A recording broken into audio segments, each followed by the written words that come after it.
What's going on, everyone? Nick here with NPM Productions.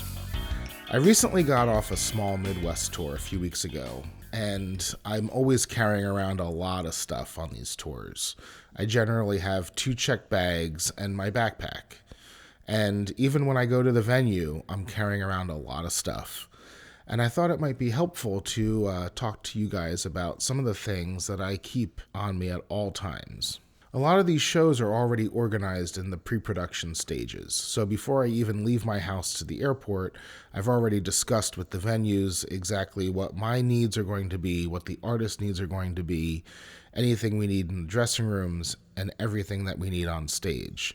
You can check back to my talk about riders and hospitality agreements a few weeks back. But when I'm entering a venue, there are a few things I want to make sure I have on hand in case we need to make last-minute changes, or just to make sure that the lighting and sound engineers have what they need for a successful show. The first things I bring are printed set lists. Now you'll see in the rest of this video that I rarely bring anything that's printed out on paper except for these set lists, because digital is pretty easy to deal with nowadays. But I do need to make sure I have some printed set lists for a few folks.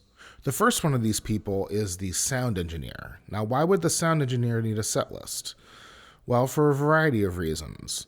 First off, it would help them to know if there are any duets or any group numbers that are being sung, and where in the entire show those numbers are placed.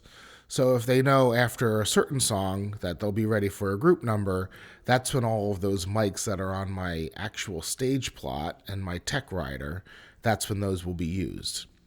And they just want to mark that up and make sure that they're preparing in the previous song for that moment. The same may be had if I have a piano solo moment with the vocalist, or if the band has a number and the vocal mics aren't being used. All of those moments would help the sound engineer be able to mute certain channels or mix certain channels in that instance that need a slight boost in the lead vocal or a slight boost in the piano, or however they decide to mix those moments. The next person that will need a set list is the lighting designer. Now, it would actually help the lighting designer to have a lighting plot or a lighting map if you are so inclined to make one for them. And this would entail every song and the different types of colorings that you would want for those songs. You could also specify certain things like whether or not there will be a spotlight on a certain song, or whether the vocalist will be tracking stage left or stage right during a certain moment. This is going to help in the overall show them knowing what will happen next. I know some artists that do take that upon themselves to write down what types of colors they would want for certain songs. I'll also generally print a set list for the lead vocalist and tape that down on the floor, center stage, so that they can peer down at it from time to time to make sure that they know what song is coming next. I know some people that also print set lists for the rest of the band and the background vocalists. I generally don't do that because of the next topic, but you can do that as a housekeeping rule. The second thing I bring on every gig is my iPad. It's such a crucial tool nowadays for reading music, for editing, and for grabbing new versions on Dropbox and Google Drive. I don't know a single musician anymore that doesn't use their iPad for reading music on gigs. So I generally don't print set lists or music anymore, although back when, I did print out books and tape parts, just like in the old days.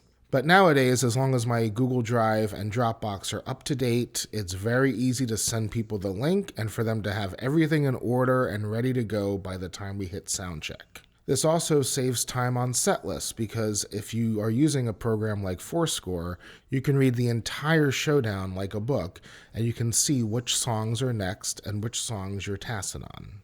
The third thing I bring to every gig as a music director is my laptop. The reason for this is if I need to make any stage edits, I can do that directly into Dorico. I could print the versions, upload to Dropbox, and everyone can have new versions within minutes. I've done this on numerous gigs where I've had to transpose keys or do cuts, anything really that the artist needs. This could happen if the artist is sick, under the weather, if they're just not feeling that key that day.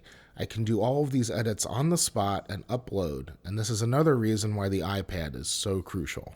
In tandem with a laptop, I always bring a mini MIDI keyboard, and that helps me with my workflow and getting things done as fast as humanly possible while on the road. And the fourth thing that's always in my backpack, although it's virtual, are all of my files that are on my hard drive and in the cloud. I always have two versions of everything. One will be in the physical medium of my hard drive, and one will be in the cloud, because in case my hard drive goes down, I can always pull it from another computer. This is crucial for making sure you have a successful show, because you want to make sure you have redundancy in your rig, and you want to make sure you can always access the things that you're using at all times. I hope this video was helpful. Hit that subscribe button, and we'll see you soon.